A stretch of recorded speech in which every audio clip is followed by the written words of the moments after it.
नमस्कार दोस्तों। अभी कुछ घंटे पहले ही हाथरस में एक घटना हुआ जिसमें कई लोगों की जानें चली गई, ऐसा बताया जा रहा है। तो मैं आपको बताना चाहूँगा कि ये जानें जाती क्यों हैं। लोग अक्सर सत्संग सुनने के लिए बाबाओं के भीड़ लगाते रहते हैं और लाखों की संख्या में, हज़ारों की संख्या में चले जाते हैं सत्संग सुनने के लिए, लेकिन वहाँ पे कोई ऐसी व्यवस्था नहीं होती है भीड़ को कंट्रोल करने के लिए। वही किसी भी प्रकार का अगर ऐसी कोई चीज़ें आ जाती है तो भगदड़ मच जाता है। भगदड़ जब मच जाता है तो आपको पता ही है कितनी भी जाने जा सकती है। वही हुआ हाथरस में। ऐसा होता क्यों है, लोग जाते क्यों है सत्संग सुनने, ये बहुत बड़ा मुद्दा है। रामायण लिखा हुआ है, गीता लिखा हुआ है, शिव पुराण लिखा हुआ है, विष्णु पुराण लिखा, सारे पुराण, सारे ग्रंथ लिखे हुए हैं, फिर भी लोग बाबाओं के सत्संग सुनने चले जाते हैं। और उसी तरह नेताओं के रैलियों में चले जाते हैं लाखों की संख्या में, हज़ारों की संख्या में, लेकिन किसी को अपनी जान का फ़िक्र नहीं होती, ना वहाँ पे उतनी प्रशासन होती है कि आपको देखे और आपके बचने की व्यवस्था बनाए। तो ऐसा क्यों होता है? तो मैं आप लोगों से एक आग्रह करना चाहूँगा कि अगर आप जब कभी जाते हैं सत्संग सुनने या रैलियों में कभी जाते हैं, तो जिन मंचों पे बैठ के वो लोग बोलते हैं या सत्संग करते हैं, उन मंचों पे आप बैठे और जो बोलने वाले होते हैं उनको ज़मीन पे बैठाएं, क्योंकि उनको आम जनता के जीवन का कोई मोल नहीं है। उनको इससे कोई लेना देना नहीं होता है कि लोग मर रहे हैं या जी रहे हैं। उनको सिर्फ अपने सत्संग में भीड़ जुटाना होता है, अपनी रैलियों में भीड़ जुटाना होता है। इसलिए मैं बार बार अपने चैनल के माध्यम से और अपने शब्दों के माध्यम से यही कहता रहता हूँ कि नेताओं से और इन बाबाओं से दूर रहेंगे तो हो सकता है आपका जीवन सुरक्षित रहे, आपके परिवार का जीवन सुरक्षित रहे।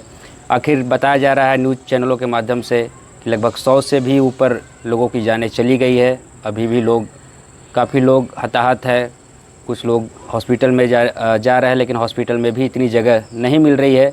तो कहाँ से एक साथ अगर हज़ारों की संख्या या सैकड़ों की संख्या में आप किसी हॉस्पिटल में जाएंगे तो हॉस्पिटल में इतनी बेड अवेलेबल नहीं होती है कि आप लोगों को एक साथ भर्ती कर लिया जाए। इसलिए मैं हमेशा कहता हूँ, आज के ज़माने में लोग पढ़े लिखे भी हैं, सारे ग्रंथ आपके पास है, लेकिन फिर भी लोग सत्संग सुनने के लिए, भीड़ जुटाने के लिए बाबाओं के चक्कर में पड़ के चले जाते हैं।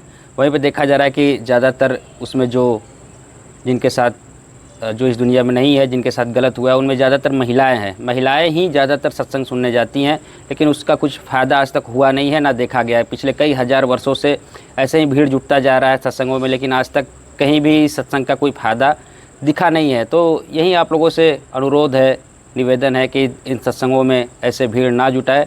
ऐसा हादसा बहुत लोगों के साथ हो चुका है, मेरे साथ भी हो चुका है। कुंभ के मेले में मैं भी ऐसा ही एक बाबा का सत्संग सुनने जा रहा था। अचानक से लोग एक ही गली में दोनों साइड से आ रहे थे, तो उसमें भगदड़ मच गई और भीड़ बहुत ज़्यादा इकट्ठी हो गई। जान जाने वाली ही थी। 6 महीने का बच्चा था, हम 3-4 लोग थे। उस 6 महीने के बच्चे की जान हमने बचाई। उसी दिन से हम लोगों ने ये समझिए कि कसम ही खा ली कि आज के बाद किसी सत्संग या किसी ऐसे मेले में या ऐसी जगह नहीं जाएंगे जहाँ पे बाबाओं का सत्संग लगता हो या किसी नेता की रैलियाँ लगती हो। उनको आपके जान से कोई लेना देना नहीं होता है, ना ही उनके पास इतनी व्यवस्था होती है कि अगर भगदड़ मच जाए तो आपको बचा सके।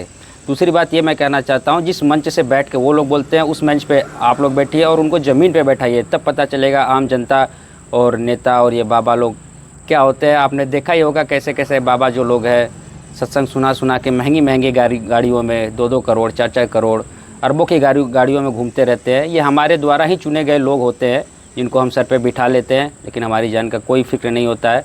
हम हमेशा अपने चैनल के माध्यम से आप लोगों को सूचित करता रहता हूँ। ऐसे जो भी जिस तरह के भी नेता और ऐसे बाबा लोग हैं जो सत्संग सुनाते रहते हैं, उसमें आम जनता भगदड़ में मरती रहती है।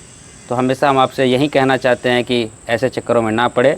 आपका जीवन अनमोल है, एक ही बार मिलेगा, और इन बाबाओं और इन नेताओं के चक्कर में पड़ के अपना जीवन ना गंवाएं। चलिए मिलते हैं दूसरी खबर के साथ, तब तक के लिए बहुत बहुत धन्यवाद।